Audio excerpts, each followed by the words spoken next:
Hello, everybody. Welcome to Game of Thrones with Jay, Jack, and Nick. My name is Jay. I'm Nick. And I'm a Starbucks cup. And welcome to the show.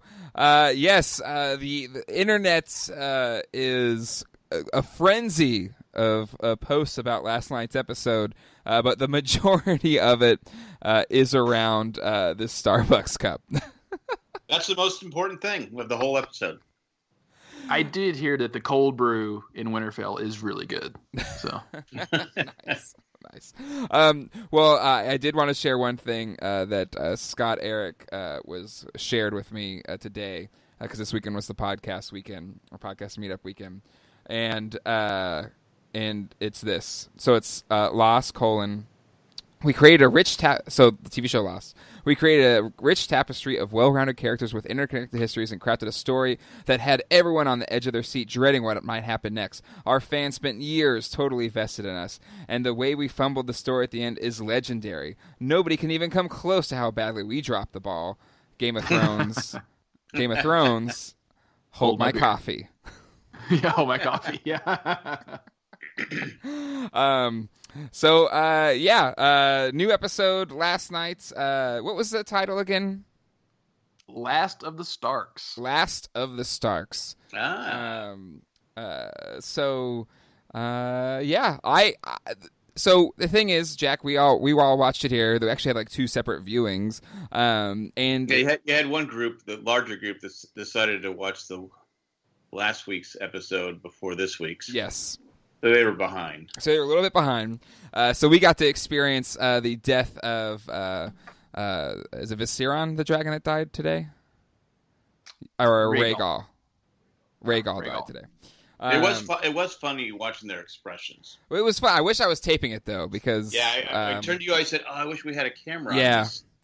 I would figure that would have been past that point at one point. But anyway, a lot of stuff happened in this episode. We thought characters were safe, but of course that's never going to be the case. And I think there's a lot to talk about in this episode.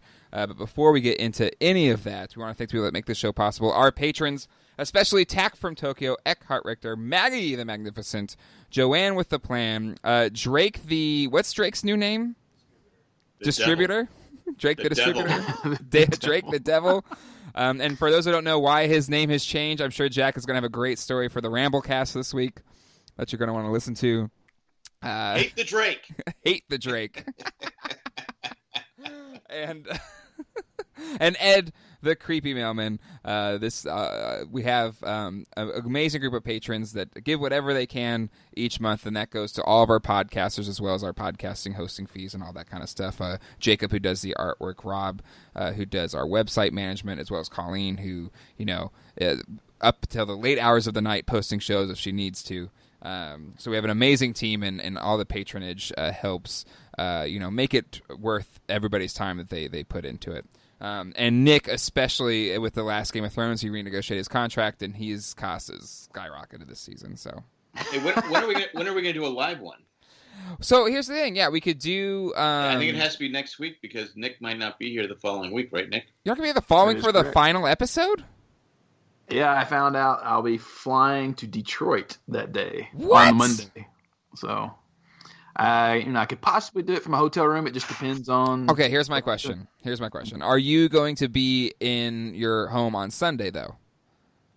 Yes. So maybe we just do a live reaction episode. We could do on Sunday. We could just do a live one right after. He's 2 hours behind us.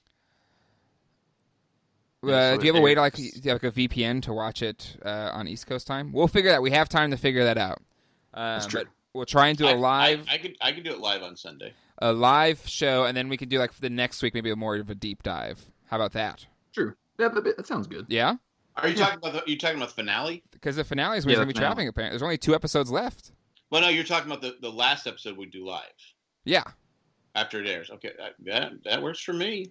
All right. So for our patrons, give $15 or more a month, you will be able to listen to our show live after we record it. We're doing it live. Doing it live. Effing thing sucks. Well, you people on the East Coast can do it. That's true. True. It's very true. All right. So, without any further ado, let's jump into this episode, and we start with kind of mourning the dead of the previous episode, even though one of the big complaints was not enough people died, but we did mourn the ones that did. I don't think it was not enough people died. Is that there wasn't a death of a real major character, like a shock, death. Like all the ones that died were kind of expected to die. And I think we talked about it last week, but you know, there's more episodes to go, and I would think maybe this, the fourth episode, The Last Stark, proves that there's more at stake post the last week's episode, which makes sense, right? Oh yeah. But I thought it started out solid. I loved the funeral pyre scene. Like it was a funeral pile. The old-fashioned funeral pile, Tennessee way. Funeral pile. Yeah. I mean, I liked it. And then John made a good speech, but I'm pretty sure that Lord Commander Mormont is filing a plagiarism suit because he did borrow some of his best lines. If you guys noticed that. I did not. So I did not. That's all you, Nick. Like the last. John, it was your plan. That's why they're dead. That's true. That's why I just kept thinking. Guilty. Yeah. Like the last few lines he said, like they were the shields that that guarded the realms of men, and we'll never see their likes again. That's almost word for word what Lord Mormont said in like season 2. Well, if it ain't broke, don't fix it, right? Yeah, right. It's not like you can come back and take complain. That's true. Right? Can't take him to court. Just saying, He's going to get all the credit, and people be like, he was such a great speech maker, and they'll go down in history, and then meanwhile, Mormont. Listen, history is written by the victors, right? So, if Sam's doing the writing, then it's up to Sam to do it. And of course, Jon Snow gets a loyalist like Sam to write the history, so there you go. You're my best friend. Yeah. Me too, Sam. But Ghost, screw you, dude. Friend. Screw you. I don't care about you, Ghost. But everybody else gets a hug. Yeah, exactly. I know. I felt so bad. I was like, oh my god. That was very controversial here at the Glatfelter House for Podcast Week, and a lot of people were ticked off. I didn't mind so much, but there was a lot of frustration around that. It's second to the Starbucks cup. It really is. I mean, it just. People are outraged. Oh man! Yet he didn't take him down to Dragonstone with him in the previous season. He didn't even hug him or pet him or anything. He's just like, oh yeah, you're that dog I had. PETA is pissed. I lost an ear for you, John, and you can't even pet me goodbye. Yeah, it's effed up. It is. So after the funeral pyre. See, now you got me messing it up, Nick. See, yeah. Uh-huh. Well, do you think John left him behind because John knows he's going to die? No, I think it's CGI budget. Well, CGI budget won. But I think it makes sense. I do think it makes sense because, he's going to the south. He's a northern dog. He belongs up there. So, it makes sense. I'm not going to criticize him too much for that. Okay. Honestly. All right, so we have the famous, infamous Starbucks haul at Winterfell. I'll be honest, I did not see it. Neither did I. And I saw it first on your Crazy Hank TV Instagram, Jack. And I was like, that looks fake. That's so fake. But apparently that was like a brightened up picture. I made sure it was real. And then I think we were at lunch at Steak and Shake, and Kayla, she you watched it, right, live in the thing, and showed it to us. And I was like, oh, there it is. Okay, so it's legit. But okay, let's just talk about the stupid coffee cup so we can move on. I think it's kind of silly people are going to spend this much time on it. But I think it's placement. Well, yeah, but I think it's just an accident, right? I mean, it's whatever. Like, well, if I guarantee what happened is they just weren't the director of photography probably just wasn't thinking about that angle, because if you look at what's in front of Danny on the table, it's like these huge rows of candles. Yep. So they were probably thinking you can have a drink there behind the candles, no one will see it, and then just in this one particular angle they shot it at, it was there. Now, what happens if we find out Starbucks offered somebody like $1 million to place that cup there? Well, you can't really see the logo on the everybody's cup. talking about it. But they're getting so much publicity today. Jack, I love that you're going to the nefarious angle here, but I mean, it's worth bringing it up. But we watched the Game of Thrones extended or whatever, the kind of the post shows that they're doing where they kind of dig into their filming of the episode and everything. And so we watched that scene because I had a couple shots of that scene. We didn't see the Starbucks cup anywhere, the different angles, but seeing how many they were talking about how they were focusing on the faces, trying to get the shots. So again, I think to Nick's point, they're probably focusing on a face and they weren't even paying attention to. Well, you're a crew guy. You're just a crew guy making scale, and Starbucks comes in and goes, "Hey, we'll give you $1 million. You get that cup where it gets filmed." Hey, I mean, it's not a. I'm gonna tell you right now, possible. I'd do it. But Nick, you're our skeptic / contrarian / nitpicker. What's your thoughts on the internet spending so much time on this coffee cup? It's just one of those things that the internet does. I mean, it happens. It doesn't bother me one bit. It's just one of those funny things. Like, I love mistakes and continuity and all that. There's so many in so many movies that you point out and you notice, and then it's like, it just becomes part of the joke. All right, well, let's. Okay, Jack. Any other thoughts besides somebody? It was an inside job. Maybe it was $2 million. I don't know. All right. Let's get to the actual plot details here in this hall scene. A lot of stuff going on. Probably first up, Gendry becomes Lord. Very nice. Nick, your thoughts here? Do you feel this is in theme? Yeah, I mean, I don't know how in the books how much Gendry's going to be in it, because he kind of disappears after book 2, but I did like it because he is a Baratheon bastard. Dany needs allies, and she did do it was a really good moment for her and for him, because he was recognized for everything he did, and it was kind of a nice little pull the rug out from under you, because at first she's like, your father killed my all my brother and all this, and then we're all like, come on, Dany. Yeah, exactly. But I liked it. Did she do it to reward him, or was it pure strategic move? I think it's strategic, yeah, for sure. Yeah. But like I said, there's lots of. I was saying it to I think I might have said it last week. A lot of the realms don't have lords right now, and so they do need to fill them. It's the same as when Bronn shows up, and they're like, "Oh yeah, no one's with the reach," and so it's like, okay, and I thought that was really weird that Cersei offered him Riverrun, because did we just forget about Edmund Tully, who's there? He is the Lord of Riverrun. Oh, that's right. Yeah, that's right. I forgot about him. Yeah. Is that worse than the Starbucks cop instead of in the scheme of lapses? Or maybe she's going to kill him anyway. Yeah. I mean, she probably just thought who cares? I can replace whoever I want. Yeah. But yeah, there's that. There's Tormund, basically telling Jon should be the king, which is a little awkward for Dany. I think there's a lot of for Dany in this episode. A lot of, and I've seen it on the internet. I've seen it in all the people that were here this weekend. Worries, concerns, frustrations that this episode had a lot of things tipping to kind of push her over into being mad territory, a mad queen. One of the things I really did like about the episode was that there's a lot of internal, as in character internal conflicts within themselves, and Dany's is one of the best in this episode, because you see it.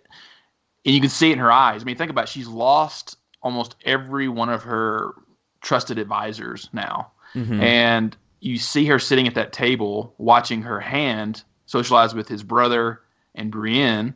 You see Jon being praised by all the Northmen and the wildlings, and she's just sitting there by herself. And you she's already stressed out, because she's already lost one dragon. She lost half of her forces. Yeah, and she can't trust anybody. There's no, and then it's just weighing on her mind that Jon is actually the rightful heir. So she kind of probably feels like, a redheaded stepchild, just like no one cares about me. And you see it, and you can see it in Varys too, that he's watching her and seeing this, and then that's why she gets up just to say heck with it. Yeah. Now, do we pass the part where Sansa, where they're both going back and forth, because they always have to have a scene where there's friction there. But I've been on Team Sansa since the start of the season. She was right when she told Dany, "Look, you're not going to let the troops rest. You're not going to let them regroup, because they just had this worst battle in the. I think I talked about it last week. I mean, in real life, there's no way these people could go fight again. And it showed later on that they just were not prepared. Dany jumped. She made a mistake. Well, yeah, that comes a couple scenes later, but yeah, mistake. to use the Star Trek reboot, she's emotionally compromised. Danny is like she's making really bad decisions. She is that? I think that's what Varys sees that. Well, is that on is that on her because she lost Jorah? Yeah, I mean, if you think about Jorah especially, Jorah has been there since the very beginning when in season 1 where she's just a naive, almost child, and he's been there to protect her, to advise her this whole time, and she lost a big chunk of her security blanket with his death. Mm-hmm. And Barristan's gone. Mm-hmm. Now Missandei's gone. Yeah. Well, also, I think Jon Snow agreed with Sansa, but he went with her because that's his queen, and that's what he's loyal. Well, that happens after the scene between them. Yeah. So I do want to pause on that just a little bit before we get to this. So let's go through the rest of the things here. We have the kind of the drinking game. Was it like a Never Have I Ever or it's called the Game of Truths. Oh, so is that from the books officially? No, and they play it. He plays it in season 1 or 2 with that's right. The whore, it's like him, Braun, and his prostitute. Oh, that's right. Yeah. So that scene, there was a bit of a disagreement among all the people here when Tyrion brings up you're a virgin and Podrick drinks. Is he drinking to avoid the confusion, or was he actually a virgin? Because it was brought up that prostitutes were paid for him earlier in the season. I don't think he's a virgin. No, he's not. No, I think he was just drinking because it was kind of like comic relief. Like, okay. This is awkward. I'm gonna just drink and. Well, I mean, it's also he's not a virgin, and she is his mentor, so it's probably an awkward, like, okay. I'm not touching this. Right. There you go. But yeah, I did like that scene. Not that scene. That was awkward as hell with him asking that. But I liked seeing Brienne smile again and actually let loose because she's always so uptight. Mm-hmm. She smiled for like 20. Well, she's always on guard, right? I think she's always being this protector for Sansa, right. Or she's the most noble of any of the characters probably in the pleasure, show. As you say. Some happiness in life.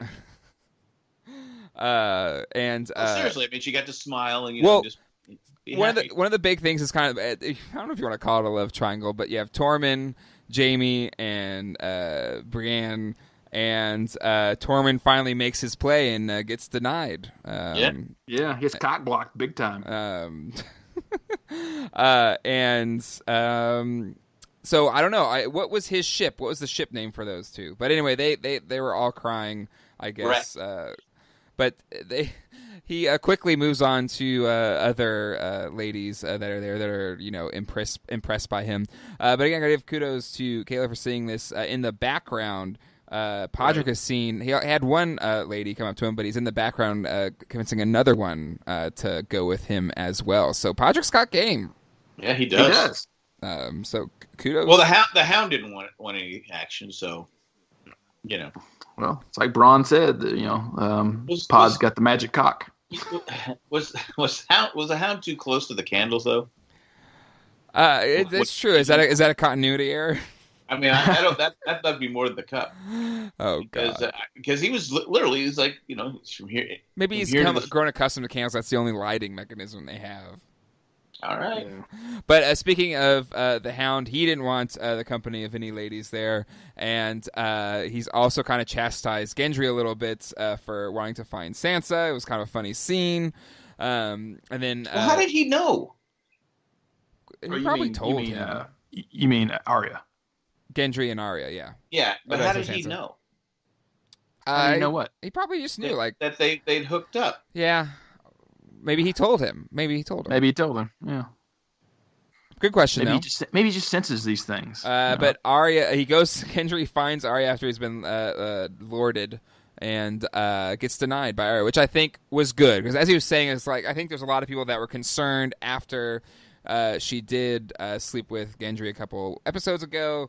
That's, Arya doesn't want to be queen or a lady or whatever. No, that was never her deal. So I think that kind of would probably assure the people that are Arya fans, and you, Nick, I think that's one of your favorite characters. Did you? I thought it was in character, that scene. That was totally in character. And the small group I was watching that with, there was a guy right next to me going like, "Oh, look, they're gonna get together." And I went, "No, she'll say something like, 'That's not me.'" And then sure enough, 3 seconds later, that's what she says. Like, well, it's "That's almost not me." a line for line retelling from her that first time she said it in season 1, right? Yeah, with Ned. Yeah, because Ned basically said that, like, you're gonna grow up and marry a lord, and you're gonna have, you're gonna be a lady and have, kids. And she goes, she just kind of like, almost like jerks back from Ned. It's like, "That's not me." And that's exactly the same reaction. Because I mean, you even see that I think in season 5 or 6, where she talks about how she just wants to keep going. Like, she wants to know what's west of Westeros, and that's what I really see her doing after this is all done. It's just kind of being a lone wolf pirate or whatever, and heading out west towards the sunset. Almost kind of like Lord of the Rings. Where you have Frodo leaving to the lands, that's what I see her doing as well. Yeah. Let's then move on to kind of we have a couple. Well, we had one kind of love making a scene. Some felt was a little awkward, and then we had maybe it was potentially going to be that between Dany and Jon, but that didn't quite take so well. Let's start with that. So, they kind of are kissing in their quarters, but quickly Dany doesn't want this secret to get out, and, basically, begs Jon not to tell Sansa, because I think, Dany is correct here in that, you can't trust Sansa, because Sansa is very much not on team Dany. No. Thoughts here on this scene? Is Dany making the right play, or does she not know Jon Snow and his incapability of not being truthful, even when it's stupid? Even though he's not Ned Stark's son, he is Ned Stark's son. He's just too damn honorable, and right. He has all his characteristics. Yeah, and the fact that he's like, "I owe it to my siblings to tell them. I'm not going to swear my friends to secrecy. I pledge myself to you. I'm going to be loyal to you." Mm-hmm. There's so many things. And it's like you almost kind of want him to stand up to her in a different way, or at least kind of say like what Tyrion was saying of like, "Can we rule together? We're going to be married. We're in love with each other. Let's just do that." Would she take that well, though? Like, maybe he's not bringing it up because she so much wants, it's her throne. Will she feel threatened by him offering, "Can we rule together?" or something? Well, I think that's what they were setting up with the whole scene where they were saying, "Jon, you should be king. You're the leader. You're a war hero. You're this." When they were saying it, and she's just sitting there, like Nick said, and she's just kind of seeing everybody around the room, and nobody's really coming to her. I think she's just insecure, and like you said, and she's lost everybody around her. Yeah, I think she's still been terrible down the stretch, though. Yeah, I mean, that's my one issue I know I'm going to have with this season, in hindsight later on, is that it's just too damn quick, and what they're doing for characters and storyline, and that I think that Dany, now that she's lost everybody, is seeing herself as a weapon, or seeing herself as like her destiny is to rid the world of tyranny, and the arc of this transition is going way too fast. But I think that's why you're seeing her spill over into madness, is that's what she's now seeing. She's like, well, if the world's going to burn, it's going to burn for the good, And what happens if she loses the last dragon? What does she have? Yeah, I mean, she has nothing after the dragon, aside from 3 Dothraki and half the Unsullied. Yeah. Mm-hmm. Yeah, I mean, and that's, and I think you've said this before, Nick, and I've heard it elsewhere. The hints that she would go or could go mad have been in the books as well. And I think it's a good call out that with this kind of condensing of the storyline, it maybe feels more dramatic to us watching it, because if that's what they're going down that route and trying to get her to madness in 3 episodes, she's going to have a lot of crap thrown at her at once to get there, right? Right, but that's what I mean. Like, this is kind of like one of my nitpicks. Is just that, like, that's what I mean. Like, this, it feels forced. There's a lot of drama without any substance to the drama, and that's what it is. Like, you're just seeing her literally go from like, oh, okay, like, okay, you're a Targaryen, to all of a sudden, like, I'm just crazy. And well, I think somewhat, but again, I think she has, she sees how they're treating Jon Snow, and Jon Snow would be the choice of most people, but she has that dragon, and she's lost people. We've said it before, lost people around her. I can see her starting to lose it a little bit. Or do you think she goes full mad before the season's over and she has to be dethroned? This is my prediction. I think she kills Jon Snow and Sansa kills her and Sansa takes the throne. It's Sansa seems to be honestly the most logical leader so far that we've seen. She should be the one. But I know you're Team Sansa, Jack, so I know you're gonna play that game. But Jon doesn't want it. Dany is losing it. Who else is there? Sansa has lived a rough life. She's fair, but she's firm. She's firm. Okay. I don't. Well, she would care. So about Nick isn't Team Sansa. Well, no. I'm saying, but you're saying it's one of my nitpicks. I'll get to it. All right. Well, let's save that for your nitpick session, Nick. But at least she cared enough was understanding about the troops, knowing that they couldn't go into battle yet. I not that I agree with Jack often, but I feel like she always has very logical. And she has good questions that make sense from a good leadership perspective, generally speaking. But we'll wait for Nick's official Nick pick on that for his section. Okay, let's move on to Brienne and Jaime. Something that a lot of people have been waiting for a long time. I know upstairs there was a lot of cheering when this scene happened. I thought that's when the dragon died. No, that was a lot of screams when that happened. Oh, okay. I'm sorry. I got confused. Yes. But thoughts here. I know David wanted me to say that he thought the whole line with him saying, "It's so hot in here, I gotta take off my clothes," was awkward. But others have said it worked. But they finally, can make this relationship official, I guess, or. Yeah. I don't know. You never know. I mean, it could just be a one-night stand. Yeah, is this just is this a post-battle fling? And he's running back to his queen / sister / wife, but anyone or wannabe wife. When you saw Jaime, you're thinking he's Arya. When he's just kind of laying there, Brienne's sleeping. He's just sitting there. No, never crossed my mind. Did never cross my mind. I just had the same reaction. Jack, you think that this was a one-night stand? Nick, where do you stand? I think I think it's gonna be one of those love lost forever type things. I think Jaime's gonna die. Yeah, that's what I mean. Because I think it's gonna be one of those regrets. Because you see her pleading later on and crying and not wanting him to go because she finally let herself loose. Let her guard down, so to speak. Let her guard down. Yeah, and he's going to go down there, and he's definitely, he's conflicted right now because you see that in that scene where they get word that, the dragon died and Missandei's captured and all that his demeanor just changes because Sansa almost evilly grins at him and says I was always wanting to be there when your sister died. Yeah. And you could see it in his face, his loyalties all of a sudden just flipped again to where I have to save my sister.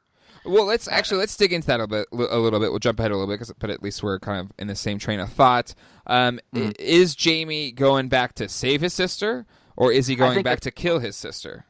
I think he's going to go down there with every intention of saving her, but I think he will kill her. Okay. I think he'll see just how warped her brain has become since he left, and he'll probably plead with her to let's just run away. We have Casterly Rock, we have all this stuff. Let's just leave it all behind with our child. And she will be hell bent on no. I mean, you saw it at the end of the episode. She's, Tyrion made a great appeal to her, and she was like, "No, I'm good." She's willing to let thousands of innocent people die. Yep. Well, and again, it'd be kind of poetic for Jaime because he's the Kingslayer, and it was a similar type situation then when. He saw that the king at that time was going to kill everybody in King's Landing, and he killed the king to avoid that. And it was ridiculed forever. Your sister and your lover. There's definitely some echoing in a lot of this last season, and with even some other characters you might not have picked up on that I'll get to later. But, So I think it definitely seems like, but if you're making a good point about the echoing, I feel like that's a very good chance that's what's going to happen. But we'll see. We'll definitely see. There's a lot of people that were really upset that he left to go back to Cersei. But, I think that's believable, too, because I think you look at a lot of toxic relationships that are out there that, some people, like, they have a new relationship and it's good and it's like this person's way better, but they'll still go back to that person that's just like, why are you with this person? This is just when Brienne said you're a good man, he explained why he wasn't. Yeah. And it always comes back to Cersei. He does evil things for Cersei. Yeah. But he's not evil. She's just an evil influence or bad influence. And he's he just can't control himself because he does what his sister wants. But I think it would be poetic if he did, or he would be the king and queen slayer. Yeah, and then that would also make him a kinslayer as well. Oh God, yeah, that's right. So he gets the triple crown. Yeah, yeah. Yeah. I mean, God, I didn't even think about the ramifications of that because she's pregnant with his kid. Yeah. Wow. Okay. Moving on from that. And kind of, we're gonna. Oh, go ahead, Nick. You want to say something? Well, we're at where Jack wanted to talk about the war council scene. Yes. So, Jack, do you want to dig into that, or you're with Sansa again? Your team Sansa all the way. I'm with Sansa because I said it last week. It doesn't make. And of course, I know we only have 3 episodes. We only had 3 episodes left at that point. Mm-hmm. But you don't take your troops, especially after like we said over and over again, how they were just not only did they people die, but they were the way they were being killed and the way they were being attacked. Your bravest leaders your soldiers were in fear. Yeah, absolutely. No way you're going to bounce back and go take over. And they did. And it was a terrible. I don't know what they were thinking. It was just. I don't know. Well, is that another story contention issue here? Because good strategy would be like you really generally want to wait out Cersei anyway. So wouldn't it be just trying to wait, rest, build up your back up, and then just basically suffocate her out from it within King's Landing? Right. That's what I mean. And that's what I'm saying. Whereas in this season could have benefited from 10 episodes if they really want to draw some of this stuff out, because that would be because she doesn't have any allies really other than her sellswords. And the Greyjoys. So wouldn't it be better, just to do a siege and let your troops rest up, just rebuild? But this was one of my nitpicks as well, just since we're talking about it. You have 2 Starks there. You have Sansa, who talks too much, and you have Arya, who doesn't talk enough. And to me, it makes more sense plot-wise for when Sansa's making this argument of saying, like, let the soldiers rest, and then you can see it in Dany going like, oh, I see, you're just trying to undermine my plans. And then Jon has to put his foot down saying, like, we will follow the queen's orders. Why doesn't Arya just speak up right now and say, hey, I'm an assassin, right? I can go down and scout. I can go down and try to infiltrate. I can try to knock out Cersei right now. Yeah. And let you guys rest. And if I die, I die. Mm-hmm. What's the big deal? Just speak up. But instead, you don't say nothing. You say nothing, and then you just leave. I think she was still thinking about the marriage proposal. Maybe having second thoughts, back of her mind, going, "Yeah, that wouldn't be bad." Generally, Nick, I find you to be a little too nitpicky sometimes, but I agree. I think it's a fair call out because she is an assassin, arguably the greatest of all time. She killed the Night King. Right. And if there was anybody as a single person that could go in and kill Cersei, it would be her. Her Rambo. But is she playing the game where she doesn't want to be an influencer? But still, I think it's a good call out for sure. Now, do we think it's not as dramatic though? No. It's not killing a dragon or whatever. But if you wanted to, depending, like I personally don't want Arya to ever die. But if you wanted to have her have an interesting storyline, you could do that to where if you extended these episodes to 10 episodes, you could have an episode where she tries to infiltrate King's Landing, and maybe she fails, maybe she succeeds in at least killing somebody, But it would be it could be an interesting thing. And then by the time the army gets down there, it could be Arya being prisoner. Mm-hmm. Now, do you think Jon deep down agreed with Sansa, or was he firmly behind Dany, or just agreeing with Dany because he's made that commitment. She's my queen. I mean, I have to support her because I'm sorry, Sansa was making more sense than Dany. Yeah, she was. I mean, I think I would have agreed with Sansa that we need at least like a month to recover or something. Mm-hmm. But not 3 days after the most intense battle of all time. They bathed, so I'm just saying. No, it's fair. It's absolutely fair. Yeah. I think Nick, I agree with you. I think there's definitely better strategies that could have happened there. But again, you only have 3 episodes left, so you have to move it along, and that's just, it is what it is. And going to Nick's point, would they think people are going to complain that, like us, people were complaining the first 2 episodes were slow?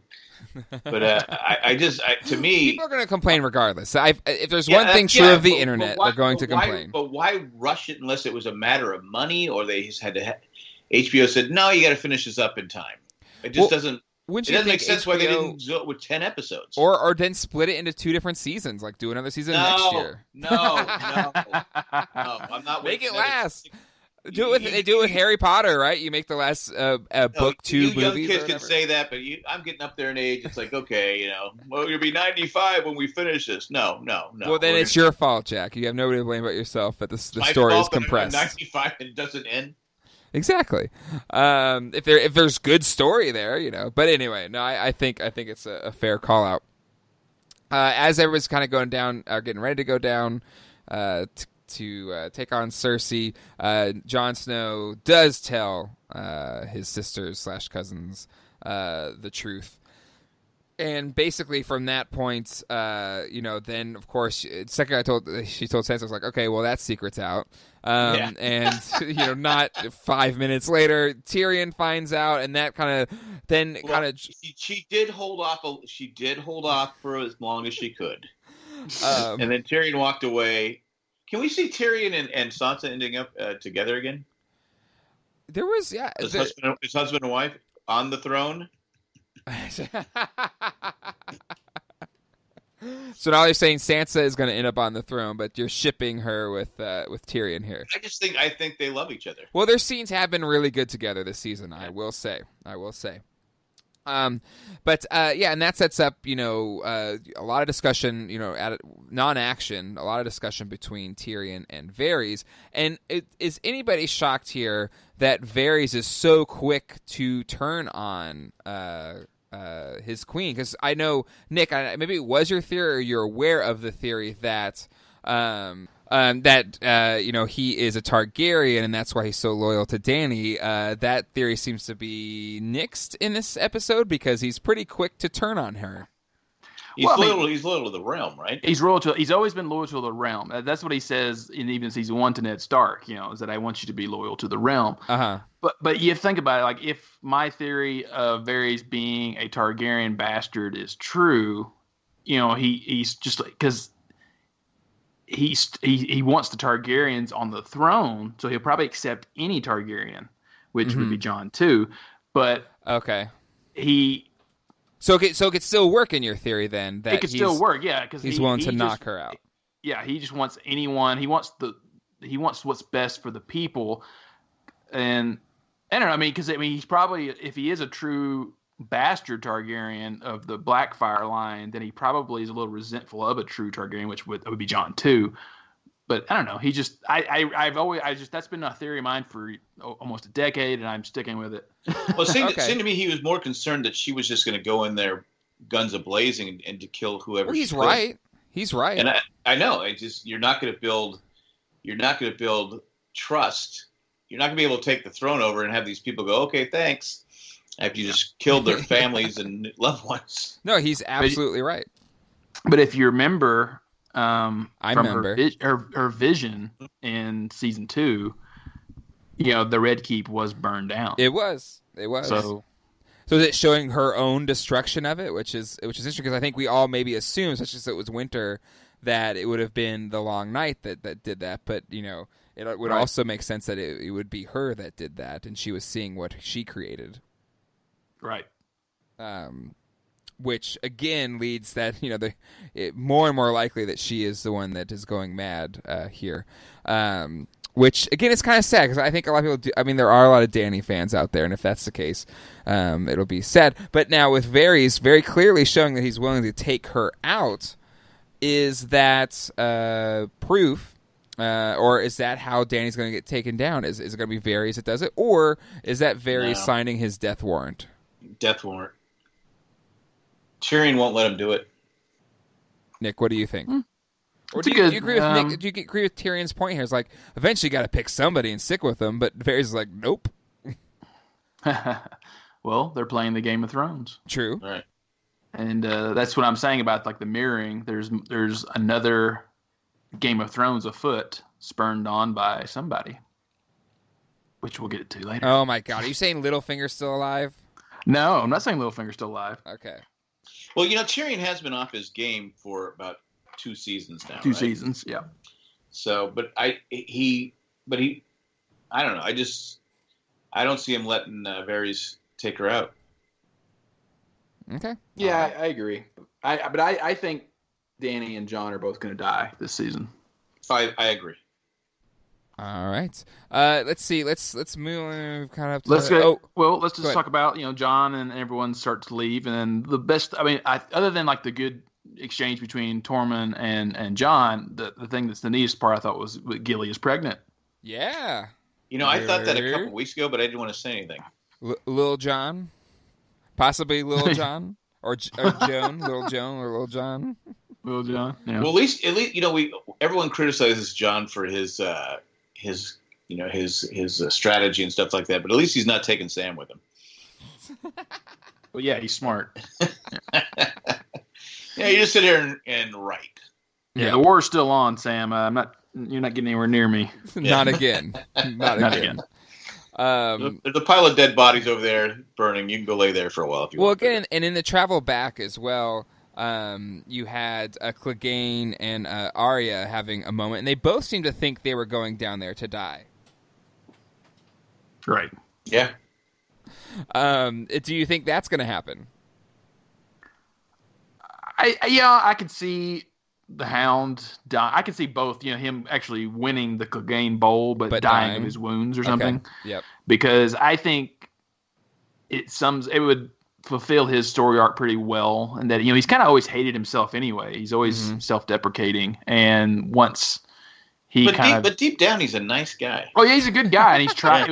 He's tried to be good, but like a lot of other characters, something always pulls him back to being the person he doesn't want to be. Mm-hmm. And that's the thing. And you saw that even in the last episode. Like he went back to being almost a coward for a moment, just of self-defeat, and then it took Arya being in danger for him to snap too. Yep. And you could easily see that happening. Something with them being together again down in King's Landing, where he fights his brother because his brother's trying to kill Arya or something, and he dies protecting her once again or something. Well, you had the scene with the Hound and Sansa this episode, right? Mm-hmm. Yeah, I'm glad the writers finally remembered. Yeah. Where you grew up, and he goes, "But I wanted to take you with me." Yeah, yeah, right. You made a mistake. But she said I still would have been a little bird if I didn't go through what I went through. Exactly. So that's why I think that's why they're putting in our head that she's going to end up on the throne. Okay.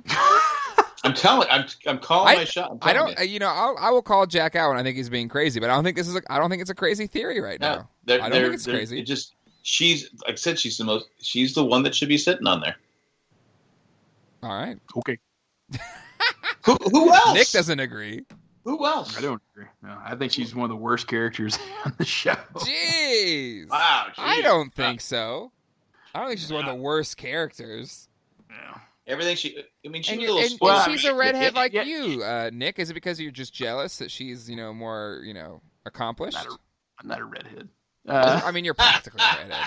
You mean you might as well be a redhead? No, I mean, I look at Sansa though from a book reader's perspective. You have ginger features. I mean, let's just be honest. do have ginger features. That is true. Right. I want you to, I'm right now on the spot. Who should be on the throne?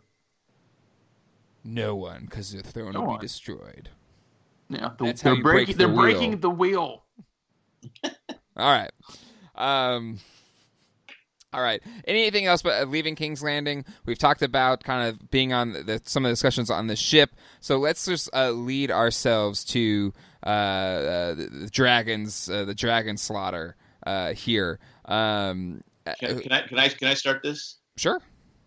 All right, Danny is flying these dragons around and trying to put fear into King's Landing. She's not. They know she's not in King's Landing. They know she has the dragons. That's not King's Landing. It's not King's Landing. Not King's Landing, but they know that she has the dragon. What is she doing? Yeah, I thought What it was was a she little doing? foolish too. As she was flying, I was like, God, I mean, you're being kind of cavalier with this, kind of frolicking She's trying to through the air. say. I think she was trying to maybe gain her confidence back and maybe say, hey, remember. You want Jon Snow to be king, but I have the dragons. I have the dragons. Well, I think she's also trying. I have 2 dragons. I think she's also trying to. No, but I think it's also part of Rhaegal, still healing from his wounds from the Battle of Winterfell. So, I think there was part of that too, like showing, okay, he's getting able to fly, getting his strength back. That's very quickly taken down by these new improved Scorpion 2.0s, where he is knocked out. Here's an idea. Why didn't she go behind them? Ships can't, especially when they're bunched up like that, just can't spin around. Yeah. Did they have them on the back of the ship? Yeah. I'll go ahead and crap on this now. Okay, go for it. So this whole scene really made no sense in a way because she has freaking aerial superiority and she's flying to an island. You're telling me that you're just buzzing the tower, Goose, the whole time to where you can't see ships and a whole armada right there. Their pattern is full. Yeah, and it just makes no sense. And then dragon scales are supposed to be hard as rock anyway, and you're telling me that these ships pull off like 3-4 very precise shots, just boom from the get-go, because clearly Danny cannot see these ships, but the ships can have precise aim as soon as they come visibility. To me, it just made no sense. And then once they start aiming these scorpions down at the ships, it's like, wait a minute, so you're telling me you've got wooden spears that can slice completely through a ship, and no one has thought about maybe doing this before now? Just saying, how many hundreds of years have you had ship, naval combat, and no one ever thought, hey, let's make a huge crossbow to fire through a ship? Well, don't you agree with me? Why didn't she just fly them around? Yeah. And torch the ships, and that way their ships are okay. It wasn't written that way. I get it, but it just, again, she just played with it. She got she was I think she was trying to show not just to their enemies, but to the people that were kind of teeter-tottering on her being queen. Well, you wouldn't believe how many people were like, "You think Rhaegal's still alive?" I'm like, "Yeah."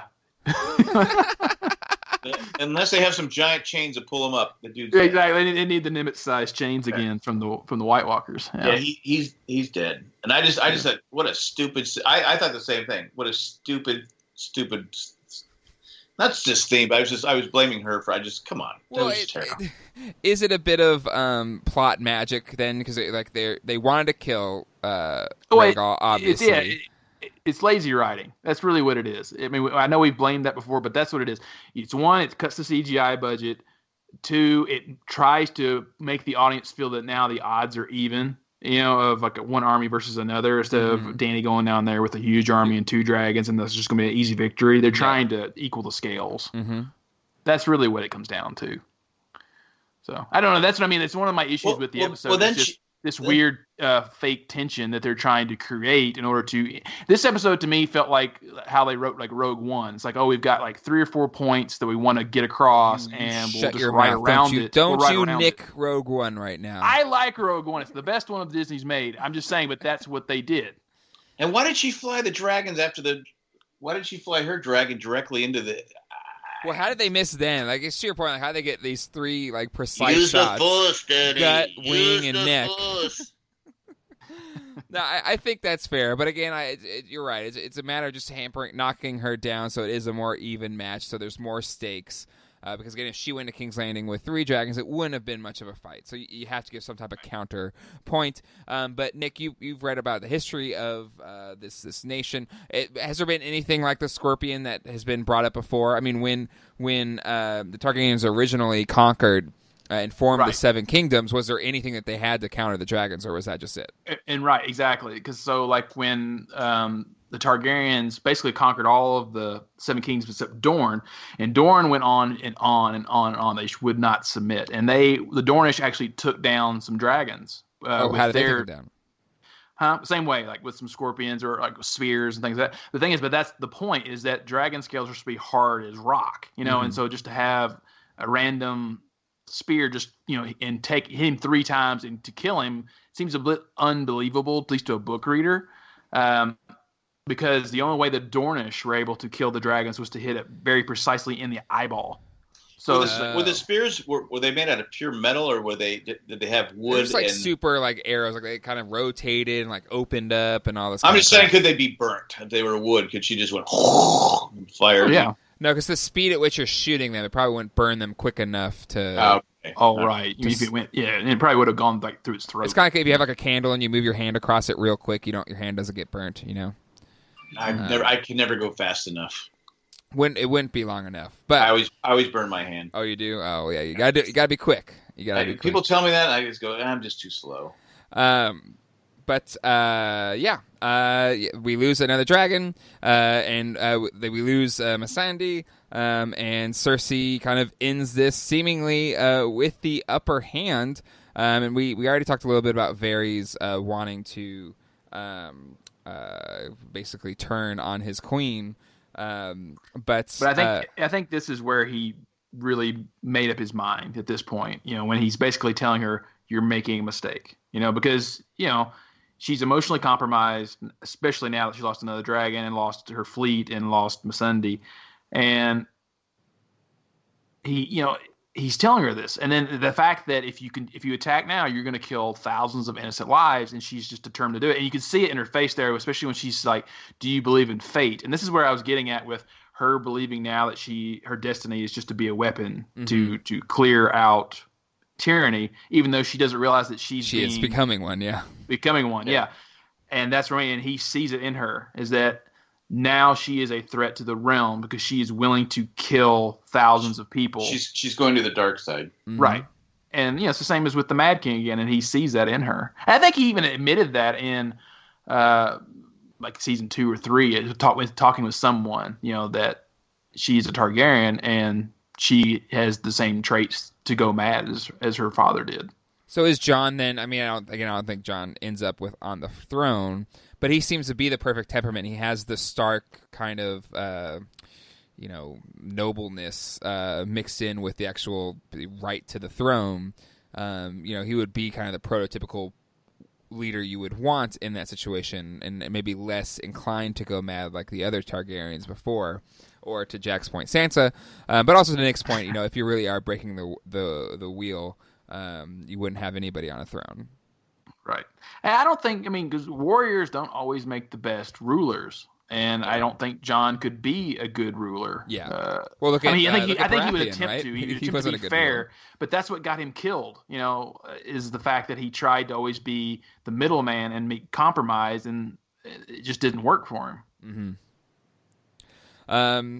But yeah, so we kind of lead to the climax or the end of this episode, where Tyrion kind of convinces to kind of a parlay or try to make an offer for her to step down, and even though I think we all know she's not going to, I thought she was. Which then will give Dany the excuse to then lie. It's like, well, I gave him the chance, but they didn't take it, so you're all dead now, and it's Dany's fault. I'm not sorry, not Dany. Cersei's fault. But it's a dangerous thing because they didn't have that many Unsullied there. It was like 20 people at the walls of King's Landing, and they had those spears, locked and loaded. Yeah, they had like 27 of those scorpions just pointed at them. They couldn't hit the dragon sitting in the back. Yeah, it looked like it was in range to me. But, I guess they're being fair in this instance for their parlay. But Tyrion goes up to Qyburn, and, they're trying to... But he's just basically, toeing the party line. So then Tyrion makes the bold move to walk right up to the fences of the wall.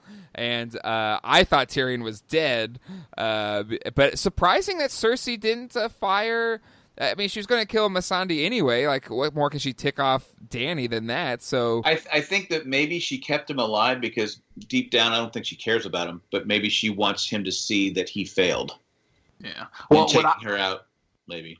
Once he passed Qyburn, I really thought he was going to offer himself as a trade or something because, he knows that his sister wants to kill him anyway. Mm-hmm. Yeah. But just for a split second. But then once everything kind of went down, I guess I was probably I'm the only one I know who's seen this. It's like, why didn't they just kill Qyburn? I mean, we didn't see him scurrying back in the gate. Oh yeah, you're right. That's true. Yeah. I was like, Good point. Yeah. But it was a good scene, and it took me a minute because the way she said Dracarys, it didn't really sound like the way it should have been said. I was like, what did she say that? But I'm not sure. Well, we had the subtitles on, and it gave it in words. So I was like, okay, I knew that. That's what it said. But so yeah, she her last words, Dracarys, basically calling out to Danny like, burn him down. I would think. And Missandei is her kappa was detated, and I thought she yelled out, "Catch me!" and Danny walks away pretty ticked off. Yeah. And that closes out the episode.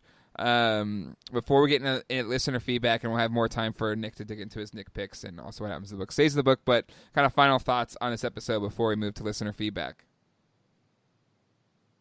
I liked it for the most part. Again, it's some of the strategy where you sit there and go, I know they're doing it to make the story go along and stuff like that, but just like you're saying, balancing it out, killing a dragon that easy, and just there was no point other than her showing that she still had power because she had 2 dragons, and now she has 1, and when she loses that dragon, she has nothing.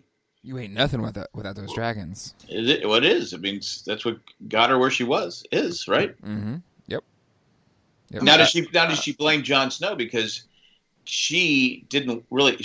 Jon Snow convinced her to come and battle the White Walkers. Well, yeah, but again, she could have stayed but not gone down in the first place and kind of rebuilt her armies. And I build agree more because alliances. again, Team Sansa said it, so that's what I agree with.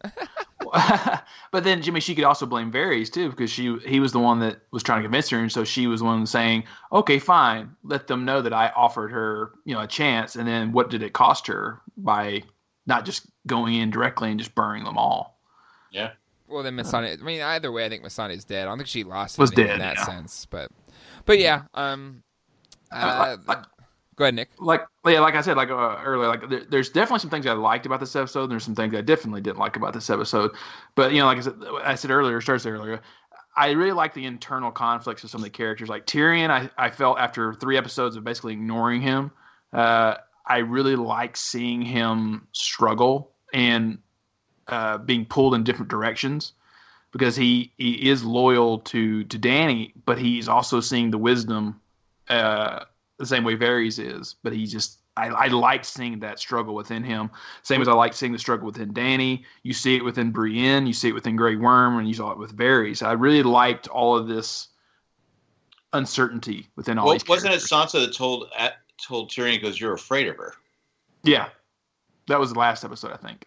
Was it the last? I thought it was this episode. It could have been this too, episode. I think. It could have been this episode. But no, I think it's a good call because there was a lot more. Again, I think it got to the core of what Game of Thrones is at its best is this political conflict between all these houses that have been going against each other the entire time, which it frustrated a lot of people that it hadn't been or that the long night was one night instead of 1,000 years. But the show's always been about getting to those conflicts, right? And I think it's back. Mm-hmm. These last 3 episodes are going to be that. For better or worse, that it's only 3 episodes and they have to go through it quickly. That's what it's going to be. All right, that's going to close out our recap, and we're going to take a quick commercial break before we go to listener feedback. So we'll be right back. Listener feedback.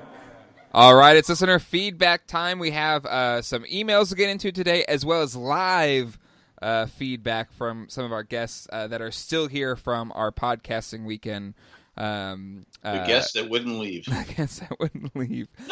No, we love everybody that comes here. And Dan was at a wedding this weekend, and he was all like, "Well, I didn't want," so he stayed an extra day. It made us lasagna. It was really kind. And Dan, even though he was recently exonerated as the serial killer, which again you can check out the Ramblecast for that story. I was complimenting you, Dan. I'm sure if Dan was at a wedding, it was a red wedding. What's that? All right. Well, we will start with some feedback. And this is somebody that also was here this weekend, but he left already. This is from David Gott. Wait, can I interrupt you there? Sure. David Gott, now I've known him he's been, a couple years he's been coming down there? Yeah, sure. And I've talked to him back and forth on Facebook now and then and stuff like that. So we know each other. Yeah. Who was the guy? There was a guy where Nick got his name, the other guy, right? Yep. He goes, yeah, because he couldn't remember your name, the other guy. Go ahead. Well, the thing is, he didn't know who I was at all. I was standing next to Colleen, and his wife was commenting how much she loved the broadcast, how much Colleen, and I looked at Colleen and was like, "Don't let that go to your head." And of course, I was just giving Colleen shit. And of course, they didn't know they didn't know I was part of the podcasting. That wasn't network. God. That wasn't God. No. No. Okay. But Sorry. That's okay, go ahead. my point. But no, it was someone that you've never met, though, right? Yeah, I never had met them. Yeah. Okay. Yeah, because I'm talking to Gott, and he goes, "Yeah, I sent an email to the Game of Thrones. Are you on that one?" So I go, "Yes, I am." So if you're feeling bad about being called the other guy, you sure he wasn't just trolling you? Gott does enjoy trolling. I didn't react to it because I know he has that tendency. So I played my. You weren't going to give him the satisfaction of reacting. I put my poker face on, but I'm like going. But you're crying on the inside. I was crying. You were hurt. Now I know how Nick feels, but at least, but I know him. I met him. I'm talking to him. Well, maybe, yeah. That's. But anyway, I'm all better now. All right. Is anyone playing the Cubs? I'm rooting for the other team. Well, this is for last week's episode. He got in after we recorded, but he says, I generally love the episode and give about an 8 out of 10. Arya was awesome. Incredible ending that I did not see coming. She has turned into a kick-ass character. Comments. Number 1. Is it possible the Night King was Targaryen? He was not destroyed by the Dragonfire, yet their undead were destroyed this way. 2. I thought the Red Lady began to lose her power after she illuminated the Dothraki swords. That is why she had trouble starting the trench on fire. She left to fade away, not because the Onion Knight would kill her, but because she knew her purpose was complete. Number 3. Every single person who died had a heroic death. Lady Mormont, Jorah, and Theon. Nobody died tragically, suddenly, or accidentally. Nobody died a coward in the face of a Walking Dead. This felt more like Lord of the Rings and less Game of Thrones. Number 4. Fun alternate ending idea. Wouldn't it have been cool if the Night King approached Bran at the end, then took a knee. Bran then stands and says something like, "You have done well." Would have been a huge shock. That's what he told me at the thing. So I said, "Wow, that would have been cool." That would have been cool. Number 5. The lighting was dark and it made the show hard to follow. I have a great TV, so that was not it. Perhaps I'm just old. I'm going with the old part. I'm going with the old because they watched it again here, and they said they could see it better here. Well, he's lost his he's lost a lot of his hair, so probably the eyesight going too. I don't want to criticize his hair, but I have seen his glasses, and they are, my wife has thick glasses, and then they looked about as thick. So okay, so that could be it could be just his eyes. Love you, God. Great podcast. # Team Jack. # Team Pork Chop. So see. No, and here I'm picking on. Yeah, you were picking on him, God. All right, all right. We're cool. Maybe not now, because Matt now he's like, well, screw you, Jack. All right, this next one is from Shep Holly. I hope I pronounced it right. Shep Holly. Shep Holly, that's probably it. Hi, I love episode 3 of Game of Thrones. Episode 3. Or any thoughts there about Gott's email? I'm sorry, I'm jumping right past it. Some cool theories, some cool ideas. Yeah, I told him the thing. I love this idea about Bran standing up and the Night King kneeling, taking a knee. Nick, do you want to dump on any of that stuff at all? No. I think, I can't remember. It had like 3 or 4 points there. But he had 6, actually. Yeah. But, I agree. Retain so much information at a time. Yeah, I can only handle it, yeah. I'm not Bran. I can't recall everything. That would have been a cool twist, though. It would have been a neat way to kind of extend the last night story or the long night storyline a little bit. Well, you kind of wondered because, like, especially in the opening credits of this episode, the blue wave was still coming down from the wall towards Winterfell, and you're like, well, shouldn't that blue wave be gone now? I was like, are there still going to be White Walkers or some kind of undead threat? But it's like, whatever. I doubt it. Not with only 2 episodes left. Yeah. No, can't happen. I loved episode 3. This is back to Shapali. I loved episode 3 of Game of Thrones, although we saw the Battle of Winterfell in the previous week prior. I, for some odd reason, thought the showrunners would have episode 3 dedicated to the Night King and some background on how he became so powerful. I do understand they only have 6 episodes this season, but they could easily have had 8. I digress. Also, could not figure out the reason for the Night Generals. Where are the horses? Does the Night King really need them? My question is for Nick. As someone who has not read the books, I want to know if there's some significance to Craster only leaving boys as a sacrifice for the Night King in the books. Also, did these babies grow up to be generals? And if so, they die when they get old? Or can they grow up if they're already dead? I know it's fantasy, but this should not keep me up at night. For a show that's trying to tie up loose ends, it seems to be rushing through the storyline. One last thing. I do not like this lovesick, mopey Tyrion and his weird one-liners. We need seasons 1 through 6 Tyrion back. Hopefully, maybe she liked this episode, like Nick pointed out.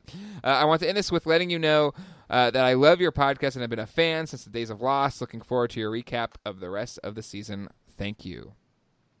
So, Nick, thoughts there? Yeah, there's not much really with Craster's Keep and the babies and all that. Like they're called the Others. Lost in the books, and they're still like a very vague threat. I mean, the show has explored the White Walkers and all that a lot more than the books has, because I think it's going to be in this next book, which is called the Winds of Winter. I think that's where he's really going to get more into the threat of the White Walkers and all that. But there's not much, as in him turning the babies into White Walkers and do they live, do they die, all that stuff like that. But I do absolutely agree that they were a complete waste of the generals. So it's like, what were they good for? They just stood there while their general got killed. It's like, what? Maybe they wanted him to die. Maybe they didn't like him. Yeah, they were just on a suicide mission because if you die, then I finally get to die. All right. You know how long I've been walking? My feet are killing me. And you're always bossing us around. I'm pale. My skin's all wrinkly. There's no women. Nobody likes me. Yeah. I don't really get any lines. Shandy gets paid more being an extra on Big Little Lies. Big Little Lies because she actually has a talking line. I just get to stand here and look creepy. That's true. That's true. Mm-hmm. All right, let's go to this last email here from Jennifer from NC. Hey, hi, Jay and Jack. Been listening to you guys since Lost and still have my Dharma shirt from your Lost podcast days. Thanks for being my podcast friends.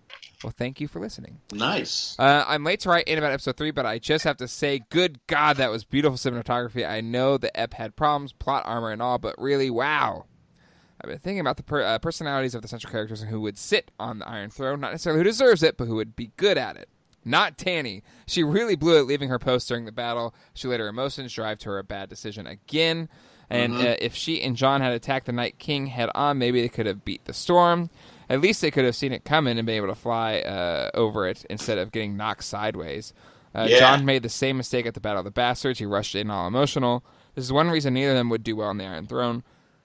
Also, Dany has come into her position from a combination of birthright and conquering. She knows nothing of the Game of Thrones and King's Landing.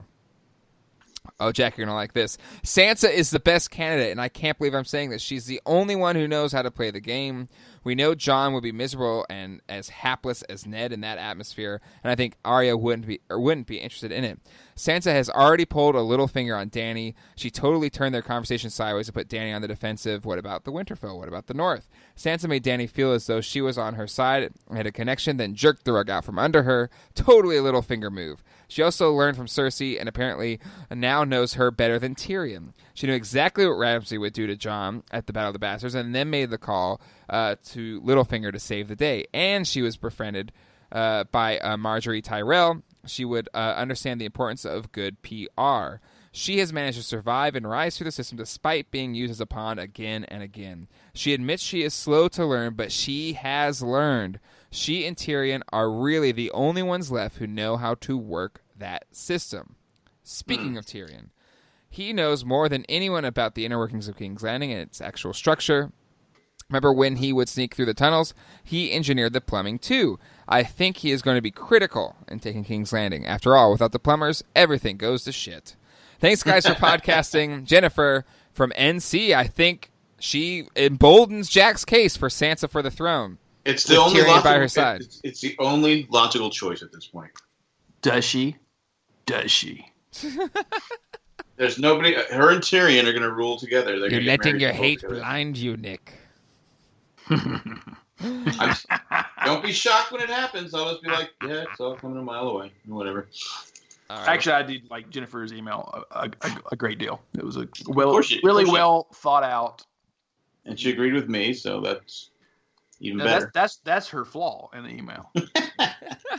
But I think it's a good point because she did learn from Littlefinger, and if there was anybody that probably played people better or the best in the game, it was Littlefinger. So I think there's some validity there. If you go back and watch it, if we watch this again, they're setting it up from the start. But little by little, they were telling us that she was going to end up on the throne.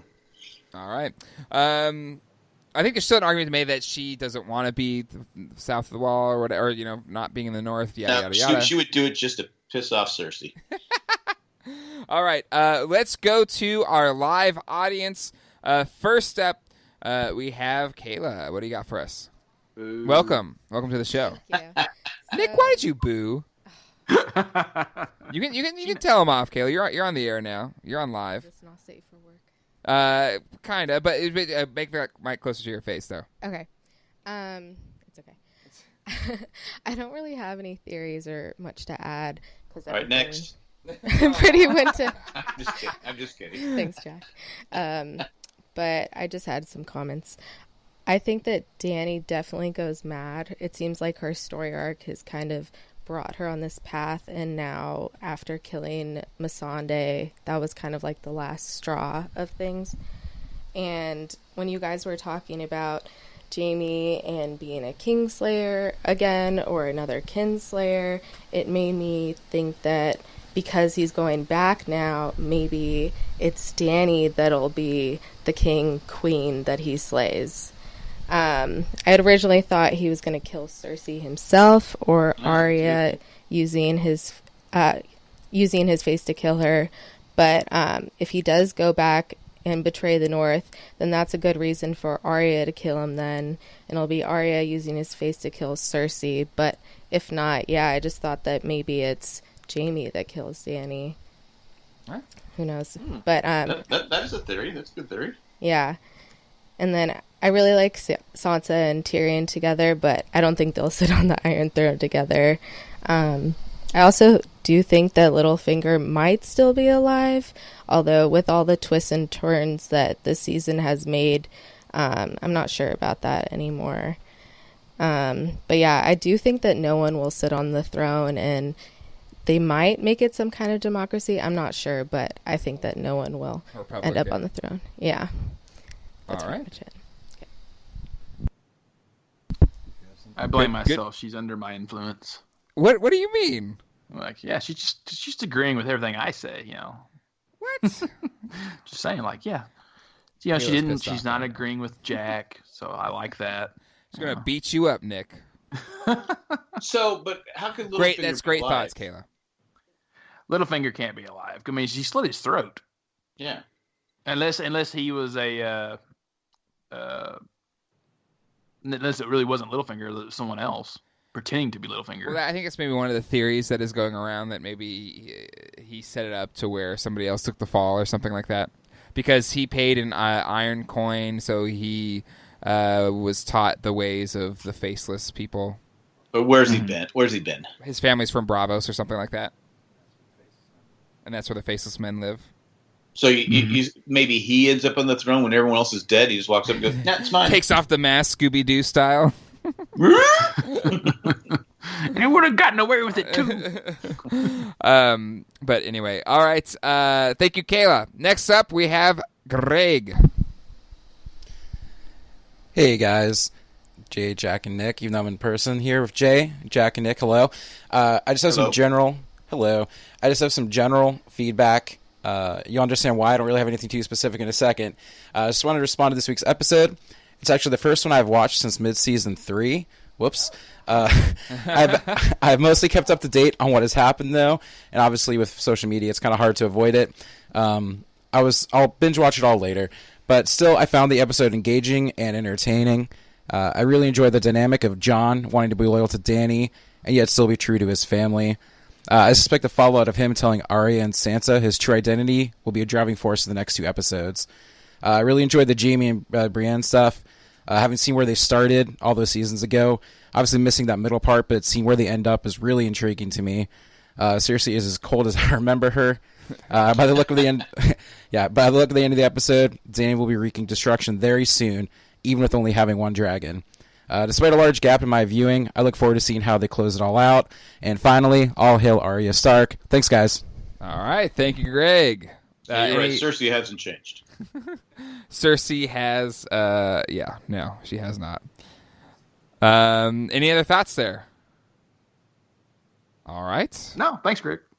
There you go. All right, thank you, Greg. Give it a round of applause. It was live. It's not easy doing this live.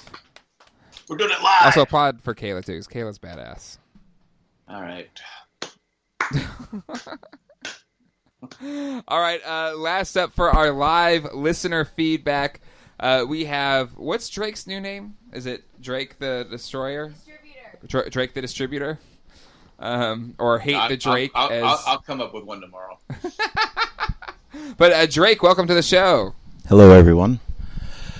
So there's 2 big prophecies, the Azor Ahai and the Volcar, neither of which have happened yet, but they need to happen soon. I am guessing they're both the same person. Mm-hmm. We might want to elaborate what the Volcar is, because some people might not be aware. Nick, do you want to do that? I'll let him do it. Okay. I think it's season 2. They get the fortunes read. Cersei does, and it says that the Volcar is the person who's going to kill her. No one knows who the Volcar is yet, but in Valyrian it translates to the little brother. So one of the theories is it's going to be Arya dressed as either Tyrion or Jaime to kill Cersei. Wow. I can see that. That's cool. That'd be really cool. Nick, from the book perspective, what are your thoughts? Right, yeah, that's the theory. Is that I forget what season it was. We talked about this, and I said I wasn't going to tell you the other. So if you remember at the very beginning of it's like season 5, something like that. Cersei, when she's young, gets the Wood Witch predictions, and she's like, "Will I be queen?" She's like, "Yes, you will be." And she's like, "Will my sons be kings?" She says, like, "All your children will have a crown, but you'll outlive them all." And she specifically says 3 children. 3 children, yeah. And then the other one is what he just said, was that basically, that the little brother will kill you. And that's why people have always believed that Cersei hates Tyrion, because she always assumed it was Tyrion that's going to kill her. And Jaime's younger than her? I didn't know. No, Jaime and her are twins. They're twins, yeah. Is he the younger twin? Yeah, he's the younger twin. Oh, okay. The Drake says it is. The Drake says it's so. Well, if the Drake says it's so, it must be true. Then, if that's going to play out like that, then that's how it's going to be. Maybe. That'd be cool. But Drake, the Azor Ahai prophecy is okay. The one that's not really covered as much in the show. Mm-hmm. But I think it's the same person. And I can't really explain that one too much. Nick could probably explain that one better. Well, we talked about it a little bit. It's just there because that one, as well as the prince that was promised, like that's what they say is that there's always a little wiggle room with all these prophecies, and some people believe that they're all the same prophecy, they're just different variations of the same one, and that the sword Lightbringer. That's what I was talking about, the dagger that Arya used to kill the Night's King with. That's what I believed it was the remnants of Lightbringer. I mean, it's the only thing I can think of logically to make sense, is that's the remnants of this blade of Lightbringer, which is a blade of fire that would defeat the threat of the White Walkers, and also it would be in a time when dragons are hatched, and then that person would bring unity and peace to the kingdom. And so that's why a lot of people kind of didn't believe it to be Arya, because Arya has never shown herself to be a leader. It's just she's always been a lone wolf. So from the book point of view, to me, it doesn't make sense for it to be Arya. But from a show, I could see it like, oh, that's pretty cool that she's fulfilling her destiny as an assassin and all it's that. my density. It'll also complete her checklist, other than the executioner, because the Mountain and the Hound are going to definitely kill each other. Yeah, for sure. Yeah, I think so.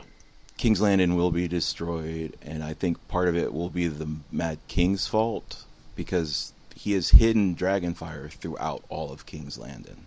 But then we find that they use that. That was Battle only Blackrock? some of it. Really? Okay. It's literally everywhere, because he was that paranoid. Okay. And in the previews, or the vision that was given, the throne was burned down. Mm-hmm. So the throne melts. The dragon will probably melt it, or the Dragonfire. Danny will be like, I didn't get the throne. Now I'm really mad. Probably no one's going to get the throne. So yeah, you're on the side of no throne. No throne. No throne to sit on. She will end tyranny by there not being one. Yeah. Period. There you go. All right. Well, Drake, thank you. Great stuff. Oh, one more. Okay, go. The 99 White Walker babies. Uh-huh. They weren't killed to become White Walkers, What were they killed to be? but they were just turned into White Walkers Uh-huh. So they grew up. without dying. Right. The theory is there's going to be more White Walkers coming.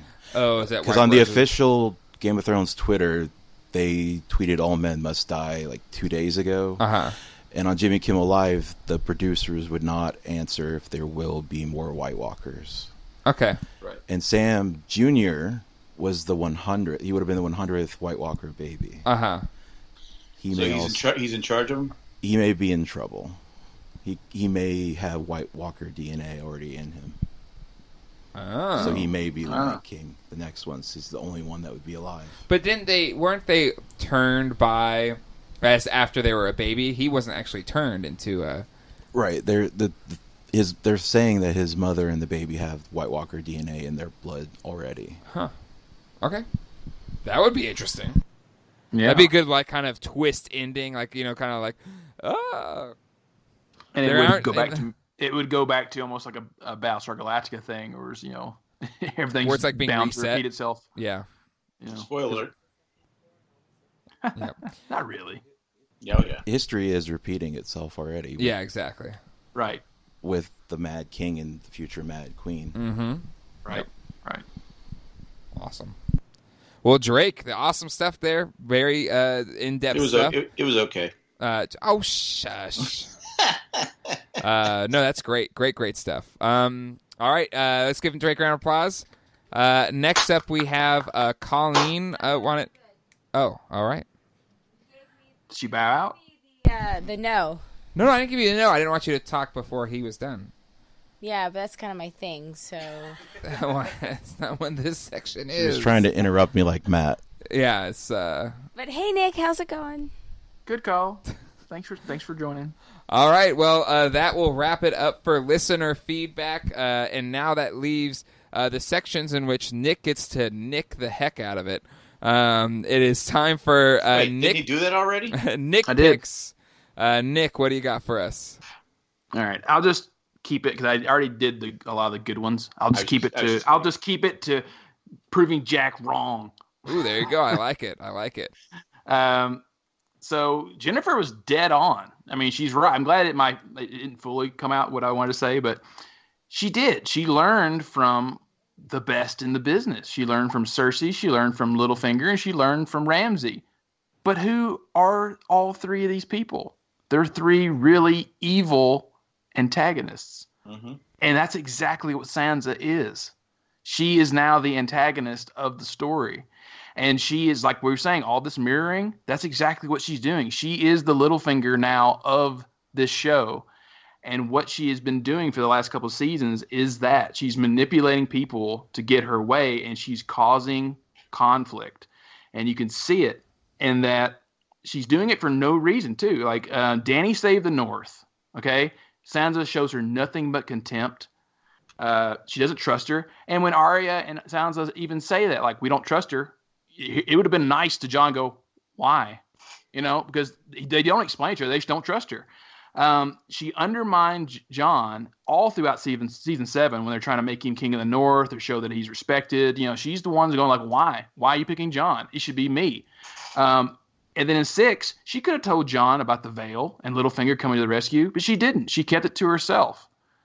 Jon might have planned the attack differently if she would have said, like, hey, let's write to Littlefinger. Let's write to the Veil. But she didn't do that.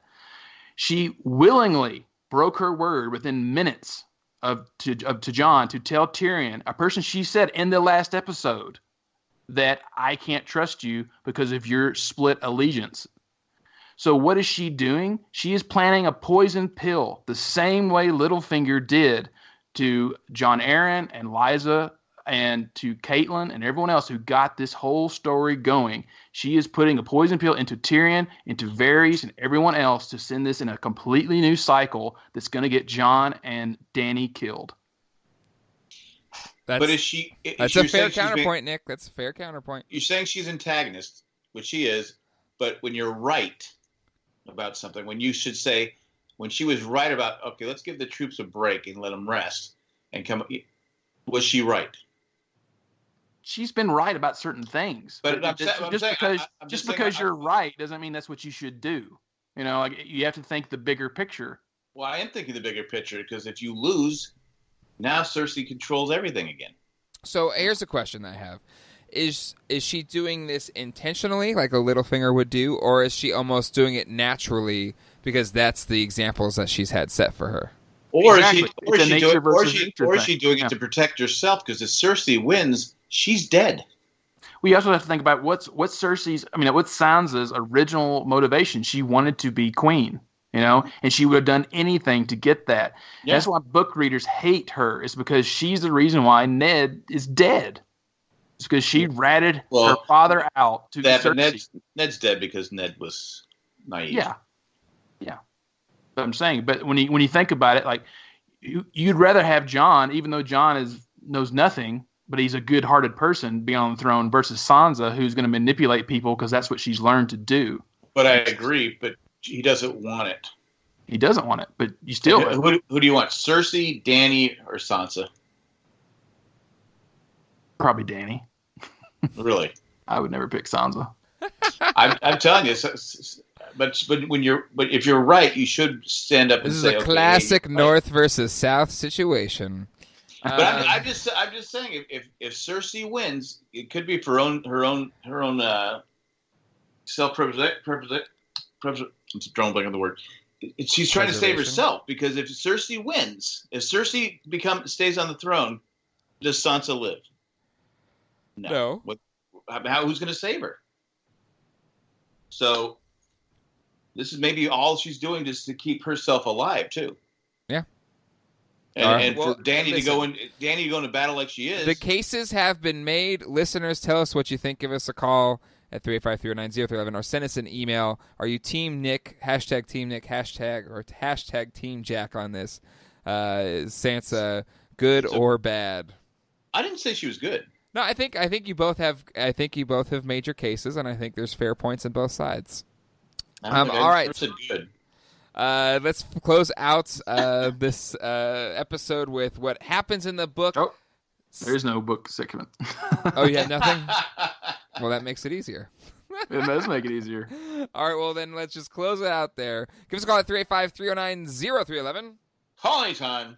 Once again, that's 385-309-0311. Calling time for comments and or theories. Give us an email to Game of Thrones Podcast at gmail.com. Join our Facebook group at facebook.group/Jay and Jack group. Become a patron, patreon.com/Jay and Jack. That's patreon.com/Jay and Jack. If you shop on Amazon, use jayandjack.com/Amazon. Helps out the podcasting world as well. And if you like what we do, give us a review. Head on over to jayandjack.com/iTunes. Find all of the podcasts that are on the network, which we have a lot going on right now. We have Game of Thrones for the rest of this season, which we have decided our live show for our patrons. It's going to be after the final episode on Sunday. How huge for is people. that? It's going to be awesome, a live reaction show, and then we'll do a follow-up show the next week after, so that'll be split into 2 episodes. So CHBO, you can spread it out a little bit, spread the love out a little bit in terms of story.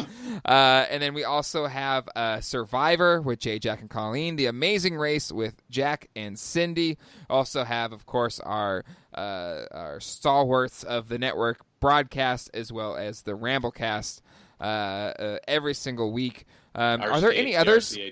I'm sorry, Ramblecast After Dark. Are there any? Owen and Bruce is out there every now and then. Yeah, Owen and Bruce, and especially with Disney Plus coming out, Owen and Bruce could come or become a weekly podcast as well. But a lot of stuff happened, With a lot Matt of great and discussions.